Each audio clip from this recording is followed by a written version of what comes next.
Welcome, mortal. Today you will learn how to create hard techno kicks like these ones.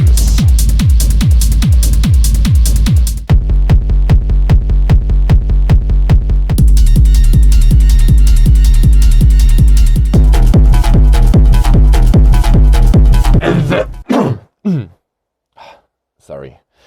And the best part is that you're not gonna need anything fancy. We're mostly going to be using the default 909 kicks and Ableton stock plugins. I've broken it down into a 3-step process and it's really simple. You'll see. So let's set the tempo anywhere from 140 to 160 BPM and we can get straight to step 1, the basics. So let's start with some sort of kick sample, and in my case I'm going to be using the default 909 kick. Put down a simple 4 on the floor pattern like so.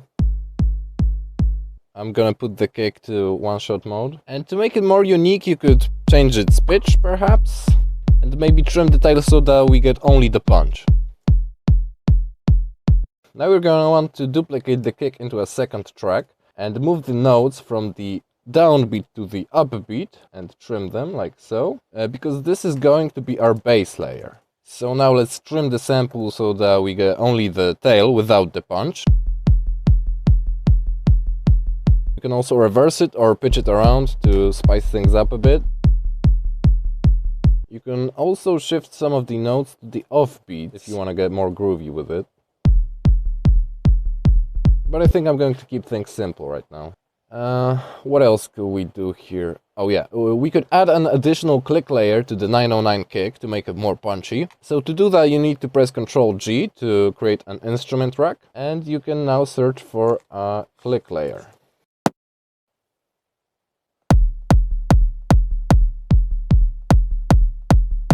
I'm going to turn the volume down a little bit.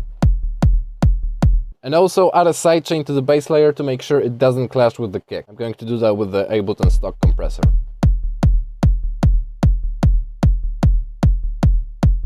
And now that that's done, it's time for step 2, distortion. Here is where the fun begins. Sorry guys, I think I'm catching a cold or something.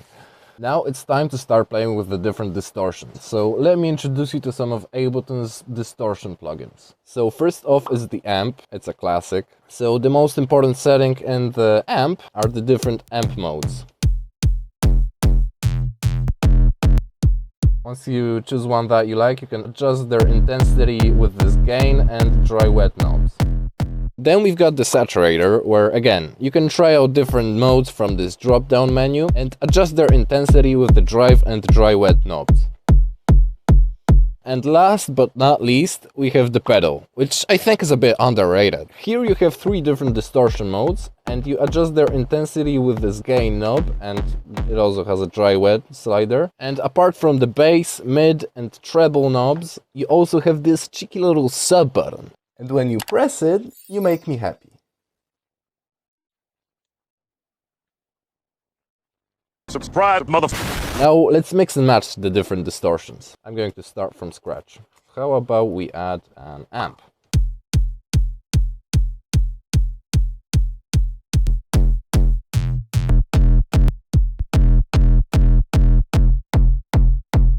I think I like the heavy amp mode.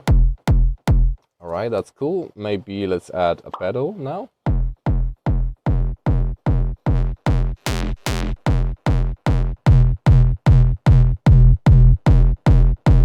How about we duplicate the pedal?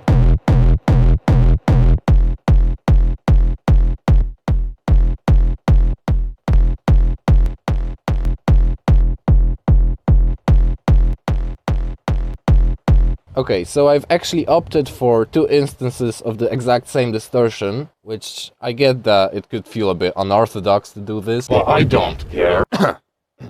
Sorry. Now it's time to fiddle with the bass layer as well. And I don't know, how about we just copy the same distortions to the bass layer?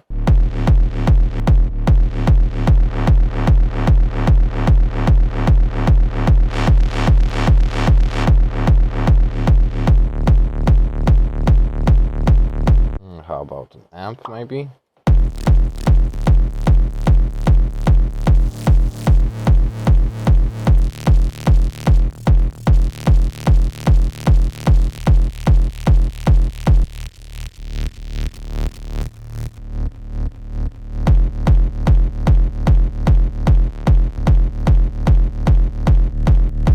Okay, I think that sounds kind of decent. So you saw my process there. It's all about experimentation. Now we can also group the kick and the bass layer together and see if it would sound good to add some distortion on the group.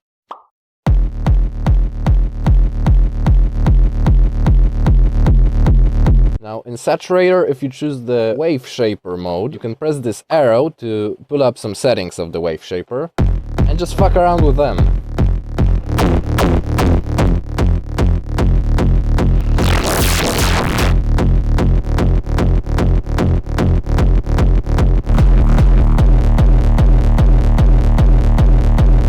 Yeah, by the way, this is getting kind of wild here, so make sure to have a limiter somewhere, either on your master or on your group, so that you don't clip too much.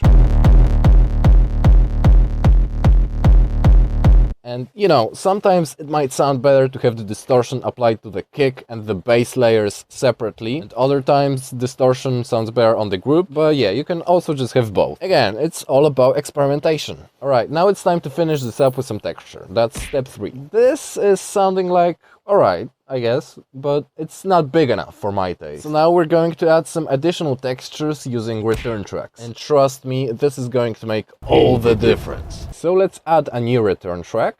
This one has the letter A, so now we have this knob right here. And I want to add some sort of distortion to it, so how about we use an amp? So now let's send the audio from the group to the return track with this knob. And you can choose different amp modes.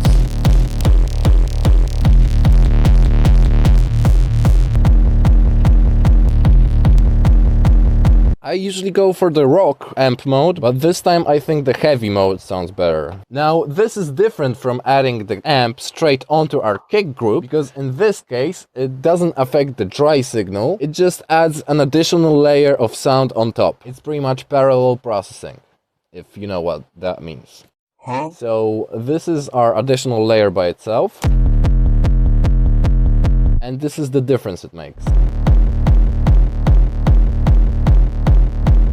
Okay, we're getting somewhere, but so far the kick is exclusively mono. There's nothing going on in the stereo field. And I mean, that's okay, but it would feel way bigger if we had some stereo signal as well. So let's make a new return track. This one has the letter B. So to add some stereo signal, you could add some sort of reverb or something, but this time I'm going to use a different type of effect. This effect is called the vinyl distortion, and it's just so underrated, for real. So let me show you. I'm going to send the sound from the group to this new return track and solo it so that you can hear what's happening to the sound. So the most important thing that you want to pay attention to in this vinyl distortion plugin is this band down here, which determines how much of the sound is going to get affected by the distortion. And I'm just going to turn it up to the max because I don't give a shit.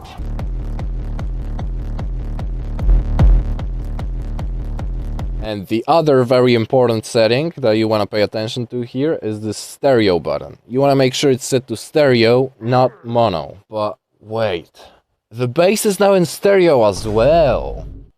Ooh. And you usually don't want that because it can sound bad on club speakers. Why? Well, because they convert the signal to mono, and it could result in a thing called phasing issues, which, to simplify, it could make your bass sound weak, which is obviously not the desired outcome. And to fix that, let's add an EQ and switch its mode to mid-side. And now you can see what's going on in the mono and stereo fields separately. So it looks like the stereo field has a lot of going on in the low end, so let's cut some of it. Yeah, I got at around 100 Hz. Works well, I think.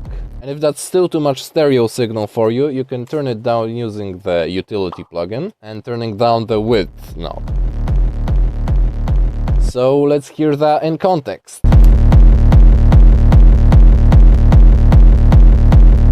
Here's without the return tracks and with them. Huge difference, right? Though if you still need some more help, you can book a consultation call with me, where I'll give you some tailored advice on how you can improve your music. The link to book a call with me is in the video description. And cool, now that the kick is sounding alright, I guess the next logical step would be to create some sort of synth line to go with it. And if you want to know my system for creating great techno synth lines, watch this video. Or else.